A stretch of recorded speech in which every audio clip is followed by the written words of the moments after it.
Three, two, one, go. Good morning, everybody. Good to see you all. Call the meeting to order. I'm going to call the roll, please. Yes, Mr. Chair. Secretary Chaudhry is present. Here. Mr. Derenberg, Here. Vice Chair Eberhardt is present. Chuck Boyd as designee for Secretary Flora. Here. Mr. Gibbons, Here. Ms. Lala, Here. Krishna Talur as designee for Dr. Wright, Here. and Chair Casemeyer. Here. Thank you. You have a quorum. Appreciate it. Here. As you're aware, thanks for coming to this special meeting. For the most part, we're here today to discuss the P3 project in Prince George's County. Mr. Gibbons. Alex is going to describe that in a few minutes, but first I just want to say how grateful, thankful I am for the incredible amount of work that Alex and all of his people and Heidi have done to get us to this point. It's really been a lot of hard work for them, and I really do appreciate it. Alex, you want to begin? Thank you, Mr. Chair. Good morning, Mr. Chair, Madam Vice Chair, and members of the Commission. Today, I will just note that there's one agenda revision. We're going to take item 1C before item 1B. Also, at the request of Prince George's County Public Schools, we added a section 23.2.7 to the Phase 2 project agreement that is proposed for approval in item 1B. This additional language was vetted and approved by Assistant Attorney General and IAC Counsel Heidi Duderar prior to incorporation. And thanks to overtime work by our Administrative Services Manager, Hannah Sturm, we were able to republish the agenda last night with the added language on page 212 and upload it to the IAC's website. And so thank you, Mr. Chair, and I will proceed to introductions for item 1, Public-Private Partnership MOU and Project Agreement for Prince George's County Public Schools. With me today is Assistant Attorney General Heidi Duderar, counsel to the IAC. First, I thank you all for coming together for a second time this month, despite folks' summer plans and family obligations, essentially to take action on one extremely important and consequential matter. Although we will take advantage of this extra meeting to additionally handle a second, much smaller matter, you are convened today here primarily to vote on motions to approve the Memorandum of Understanding and the project agreement for the first public-private partnership undertaken in Maryland to build pre-K-12 public school facilities in part with state funding. This is Prince George's County Public Schools Phase 2 P3. Based upon the average age of its square footage, the facilities portfolio of Prince George's County Public Schools is the second oldest in the state at 40 years, and it has significant and extensive needs. This Phase 2 P3 will deliver 8 much-needed new school buildings that collectively will replace 12 old buildings and reduce the enrollment pressure on 2 more buildings. It will constitute a major step forward in the effort to address PGCPS's facilities needs. As you know from our previous discussions, the IAC's role in this Phase 2 program is a limited but important one, which is to serve as the guardian of the state's interests in this partially state-funded initiative. The state expects to contribute $864 million over the coming 30-year period to the initiative. The IAC's due diligence process has been crafted and implemented to identify matters that result in potential or actual risks to the state's interests, and in some cases to PGCPS's interests as the owner of the facilities to be produced by the program. We hoped that our efforts would help to ensure that the Phase 2 initiative has been properly designed to deliver the expected value to Prince George's County Public Schools and without unreasonable risk of additional cost to the state beyond the funding already committed to the initiative. Over the past weeks and months, IAC staff have spent uncounted hours painstakingly reviewing the planning and design processes conducted by PGCPS, as well as the results of those processes to date. As you can see from the 14,000 pages of documents provided to you in association with this agenda item, it is a massive and very complex initiative, and our review has been time-consuming. Even last night, we were making adjustments to the documents to support PGCPS in minimizing the cost and maximizing the benefits to the students of Prince George's County and indirectly to all of the students in Maryland. I believe that we have obtained the desired outcome from our work on this initiative. IAC staff have both carried out our statutory responsibilities in this stage of the initiative and contributed significant value to PGCPS and its effort. Your patience and your support to IAC staff as we've conducted this due diligence review has been greatly appreciated. Over the course of the last weeks, we have seen evidence that sufficiently addresses the concerns and issues we raised with PGCPS staff over the course of the last few months, such that we now feel confident in recommending that the Commission approve the MOU and the project agreement. We therefore will present to you today 3 motions to that effect. In summary, the first motion, agenda item 1A, which begins on page 2 of your agenda, is to approve the MOU between PGCPS, Prince George's County, the Maryland Stadium Authority, and the IAC that will serve as the structure for the initiative. Following the item is the text of the MOU, as well as a related letter provided by State Superintendent Wright to offer MSDE support to the initiative. The second motion, item 1C, is to approve an amendment to the project agreement that is required to support the closing of the deal in 2 stages, a commercial close with the developer that is scheduled for tomorrow, and a financial close with the lenders that is scheduled for August.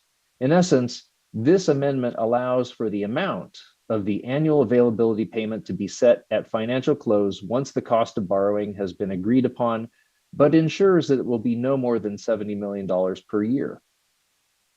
And third, item 1B, which begins on page 25 and is to approve the project agreement that will be the contract between PGCPS and its selected developer. Now, before we take time for any questions or address the motions, Chair Casemeyer would like to recognize Superintendent Millard House II of PGCPS to make a few comments. Mr. Chair. Thank you, Alex. As Alex says, we'd like to welcome and introduce the Superintendent of Prince George's County Public Schools, Millard House. Thanks for being with us. Thank you, Chair Casemeyer. I'd like to, first of all, thank you, commissioners and the IAC staff, including Director Donahue, for allowing me to make a few comments this morning. Prince George's County Public Schools is really excited to move forward with this initiative that really highlights public-private partnerships to build 8 new school buildings over the next 4 years in PGCPS. This initiative will allow us really to move plans that align with our educational facilities master plan. The phase 2 program, as you've heard, will alleviate overcrowding, consolidate facilities where appropriate, and replace 3 buildings determined to be structurally unsound. In addition to this process, it also provides us with a degree of budgetary certainty that will eliminate looming deferred maintenance on the impacted buildings in front of us.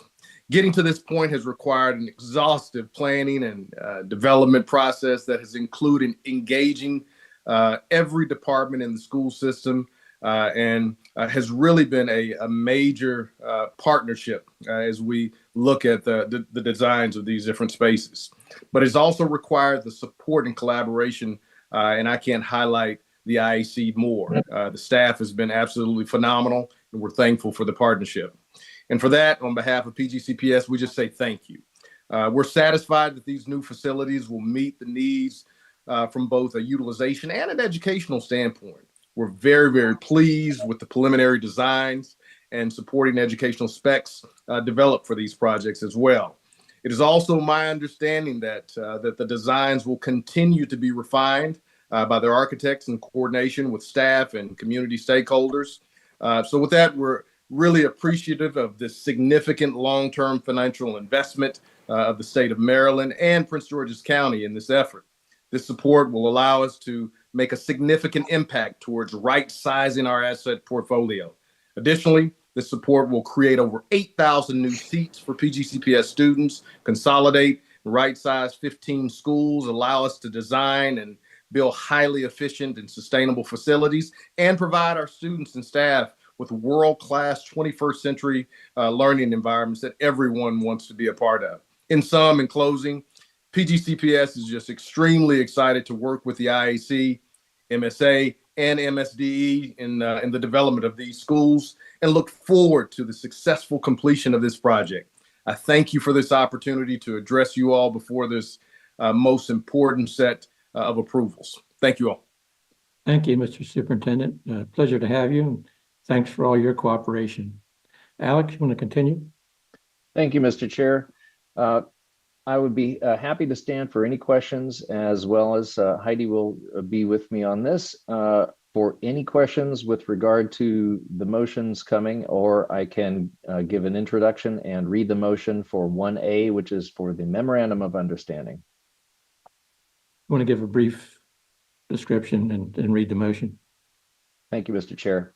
The MOU is the agreement that sets up the structure for the Phase 2 P3. It sets forth the roles and responsibilities of the parties and how and when state and local funds will flow into and out of the state fund that will be administered by the IAC for the 30-year term of the P3 program. In the MOU, the parties expressly acknowledge that the state's planned investment of $864 million over 30 years, plus any interest accrued by PGCPS on those funds, represents the maximum state contribution for the Phase 2 schools during the term of the MOU. After careful consideration and review, IAC staff recommend that the IAC approve this MOU, and I can read the motion. Please. The motion is to approve and authorize the chair to execute on behalf of the commission the Memorandum of Understanding with respect to the public-private partnership for the design, construction, financing, and maintenance of the Prince George's County Public Schools Alternative Construction Financing Package 2 between Prince George's County Public Schools Prince George's County, the Maryland Stadium Authority, and the Interagency Commission on School Construction in respect to the funding, governance, roles, and responsibilities of the parties in the Phase 2 public-private partnership for the design, construction, financing, and maintenance of 8 schools in Prince George's County. Thank you. Do you hear a motion to that effect? I so move, Mr. President. Gloria Lawler, Prince George's. And Ms. Eberhardt seconds. Discussion, questions? Mr. Derenberg. I have a question for Alex. I believe we can all agree that we're preparing to take a historic vote on school construction for the state of Maryland. Prince George's schools over $860 million. Funds being committed for 30 years for 8 new schools, affectionately replacing 12. But yesterday, Commission got 11,000 pages to review. As you can imagine, it's a little bit overwhelming. So I'd like to know how the P3 process affected the workload for you and your staff. And then moving forward, how do you feel this will impact the IAC staff's workload? Thank you, Commissioner Derenberg. The work associated with the IAC's role in this program was significant and did require a lot of time and input from multiple staff on the IAC's team, as well as supporting staff from other agencies. It was not something that was obvious, ahead of time. It is a complex endeavor that was the first of its type for the state and for the IAC. We learned a lot from the process.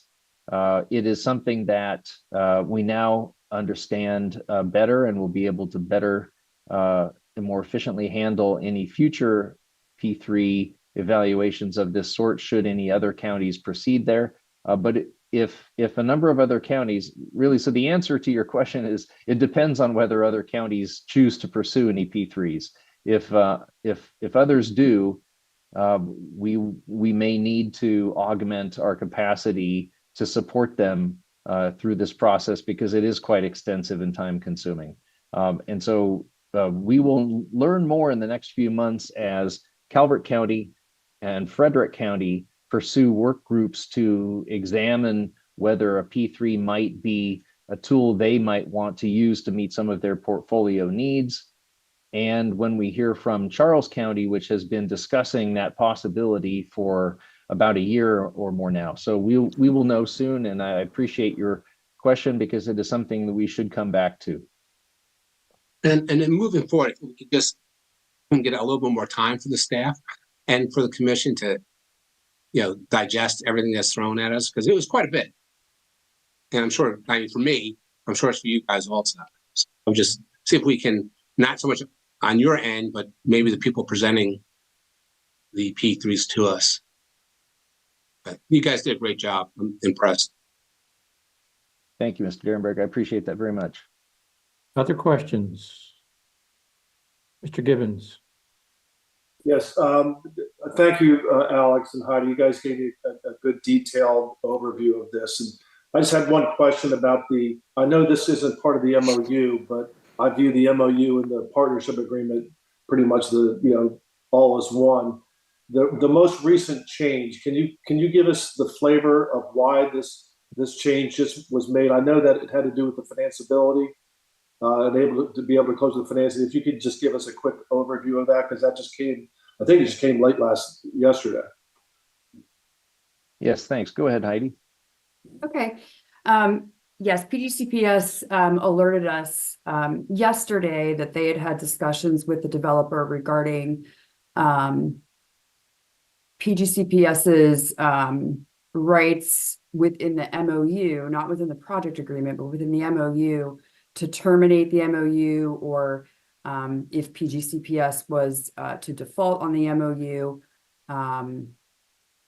if they were to take actions to default, how that could affect the developer and lending within the project agreement. So PGCPS sought in the project agreement to give assurances to the developer and then future lenders that it would not terminate the MOU without the developer's agreement or breach the MOU.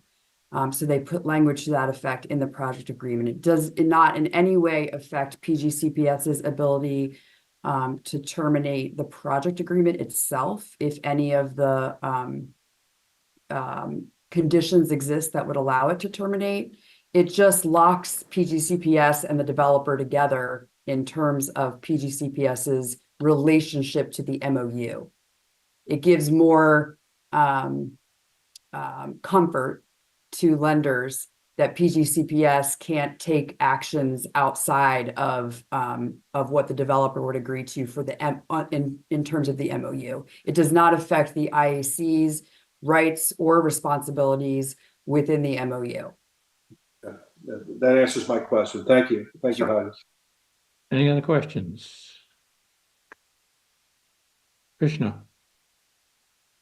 Good morning, Chair Kesmeyer, and commission members. I am here representing Dr. Kerry Wright from MSDE, and would like to just share that State Board of Education is in its full day business meeting today, and Dr. Wright is at that meeting and able to join the special meeting today.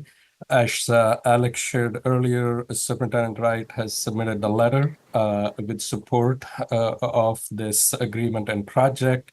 MSDE looks forward for any support and expertise that we can offer, and would like Superintendent Wright would also like to take the opportunity to remind the P3 partners to work with MSDE's program teams, specifically in the areas of school-based health centers, health suites,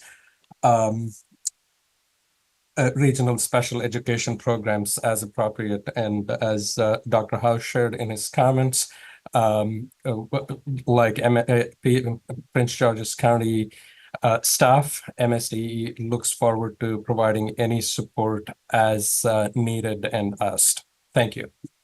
Thank you. Other questions? Alex, you just want to clarify for everybody that the new language that was added last night, that is part of which document? It is in the project agreement, and it is on page 212 of your agenda. So And it's not part of this motion for the MOU. No, it will be part of Okay. the project agreement that we'll get to third in line here. Okay, But you can view it on page 212 if you like. I understand.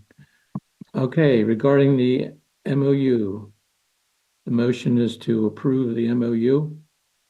Hannah, do you want to call the roll? Certainly, Mr. Chair. Secretary Chaudhry, Vote in favor? Mr. Derenberg, Favor. Vice Chair Eberhardt, Favor. Chuck Boyd as designee for Secretary Flora, In favor, thank you. Mr. Gibbons, In favor. Ms. Lala, In favor. Krishna Talur as designee for Dr. Wright, In favor. and Chair Casemeyer. In favor. Thank you, Hannah. Okay, now we're going to move on to the language that was added last night that Mr. Gibbons was describing. This will become, Alex, if I'm wrong, correct me, but this language, if we approve it, will become part of the project agreement when we vote on that. Will be the amendment to that agreement. Actually, Mr. Chair, if I might, I think we should do item 1C, which is the amendment number That's what I'm one. saying. We're going to vote on Okay. that, which will then become Yes. part of 1B. Yes, it will become part of 1B. Right, go ahead. So thank you, Mr. Chair. Item 1C is the amendment 1, and it is a placeholder for cost that allows the two-stage closing process to proceed over the course of the next few weeks, in which Prince George's County Public Schools will complete the commercial close with the developer, which is establishing the bulk of the deal, ideally tomorrow. And then there will be a financial close within a few weeks with the lenders. And when the dollar figures for the annual payment, called the availability payment, are determined in that closing, those numbers will be entered essentially through this amendment 1 into the project agreement that we'll vote on following this. The IAC staff recommends IAC approval of this amendment 1, which will become Exhibit JJ to the project agreement, so long as the availability payment during the first contract year that project readiness is achieved and each year thereafter does not exceed $70 million, which is the affordability ceiling for this transaction that is specified in the project agreement. I can read the motion. Please. Thank you. The motion is to approve the form of amendment number 1 to the project agreement for the design, build, finance, and maintenance of Prince George's County Public Schools Alternative Construction Financing Package 2 by and between the Board of Education of Prince George's County and Progressive Education Partners, LLC. This is the project agreement. And to authorize Prince George's County Public Schools to finalize and execute Amendment 1 on the condition that the availability payment during the first contract year in which project readiness is achieved and each year thereafter does not exceed $70 million, as indicated in the final financial model, which will be included in Exhibit U to the project agreement and attached to Amendment 1. Do I hear a motion to that effect? So moved, Mr. Chair. Gloria Lawler, Prince George's County. Ms. Law on motions, Mr. Gibbons seconds. Questions, discussion? Okay, what we're voting on is something that is an amendment to item 1B that we'll discuss in a few moments. So then we vote on 1B, it will contain this amendment. All in favor of the motion? Hannah, you want to call the roll? I'm sorry. Yes, Mr. Chair. Secretary Chaudhry, Vote in favor. Mr. Derenberg, In favor. Vice Chair Eberhardt, In favor. Chuck Boyd as designee for Secretary Flora, In favor. Mr. Gibbons, In favor. Ms. Lala, In favor. Krishna Talur as designee for Dr. Wright, In favor. and Chair Casemeyer. In favor. Thank you. Okay, we'll go to item 1B, the project agreement. Alex? Thank you, Mr. Chair.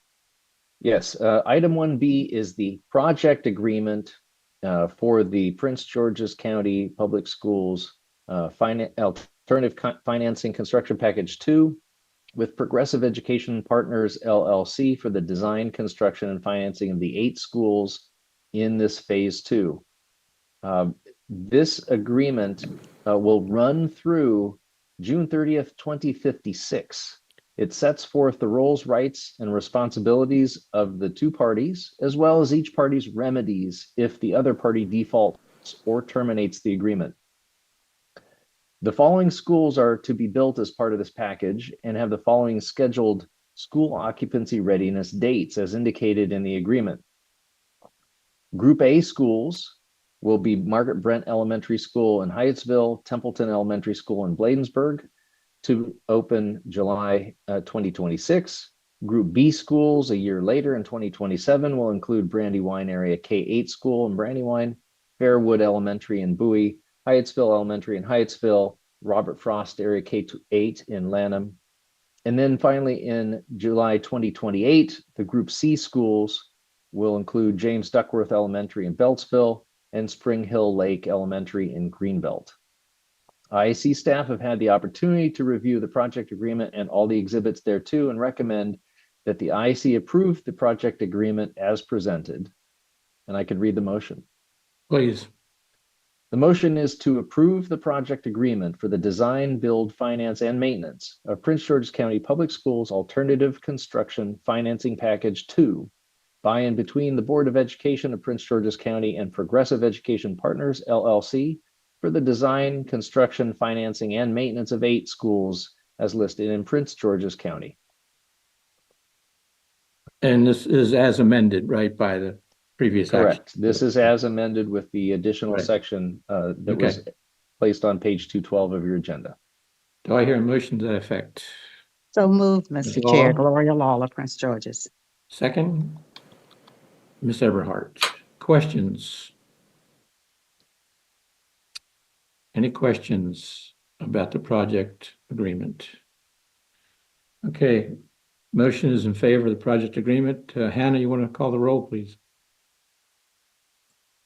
Secretary Chaudhry, Vote in favor. Mr. Derenberg, In favor. Vice Chair Eberhardt, In favor. Chuck Boyd as designee for Secretary Flora, In favor. Mr. Gibbons, In favor. Ms. Lala, In favor.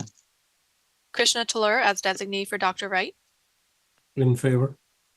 and Chair Casemeyer. In favor. Thank you, Hannah. Okay, Alex, anything else on that issue? No, thank you, Mr. Chair. That concludes the set of items for Prince George's County Public Schools. Thank you. Once again, the whole board wants to acknowledge how appreciative we are of all that your staff has done over the last year. And we want to congratulate Prince George's County, Superintendent House, for bringing this process to a successful conclusion. All right, thank you all. We have one more item of business. Heidi, do you want to, I think you're going to handle this? Sure. Good morning, Mr. Chair, members of the commission. For the record, again, Heidi Dutterar, counsel of the IAC, and I'm joined by Vice Chair Linda Eberhardt, who is also the chair of the evaluation committee. Each summer, the evaluation committee meets to evaluate the performance of the executive director in the prior fiscal year. The evaluation committee met on July 10th to review the IAC's evaluation policy and evaluation form and discuss recommendations for amendments to those documents. While reviewing the policy, the committee determined that there are several clarifying amendments that are necessary to ensure the evaluation process is both efficient and effective. Primarily, the amendments that you'll see in the documents that come after the item are there to make certain steps discretionary rather than mandatory in the process, and to correct references to the commission that should have read committee. In the evaluation form, the committee recommends removing the strategic planning criteria.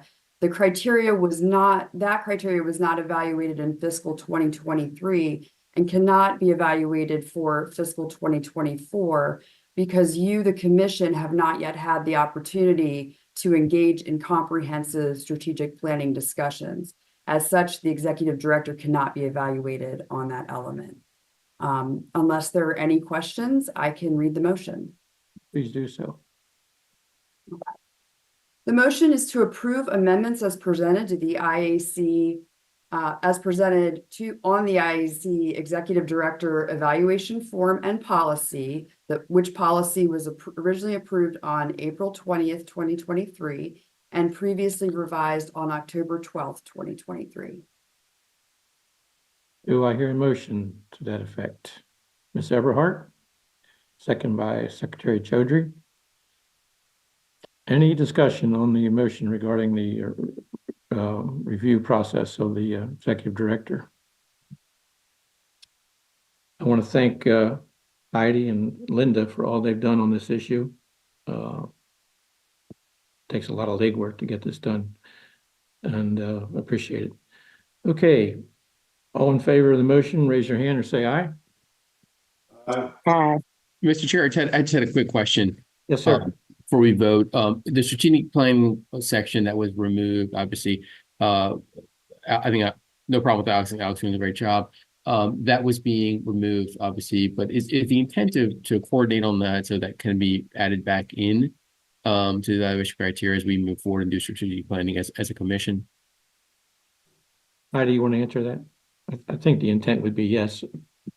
Yes, I think there have been discussions that the IAC will gather hopefully this year to discuss strategic planning moving forward, in which case the executive director could be evaluated on that element in the future. Okay, that's helpful. Thank you. Okay, why don't we just vote one more time just to make sure we did it right. All in favor of the motion, say aye or raise your hands. Aye. Any opposed? Okay, Alex, is there anything else? No, thank you, Mr. Chair. This concludes our agenda for today. Okay, do I hear a motion we adjourn? Ms. Everhart and Mr. Gibbons seconds. Good enough.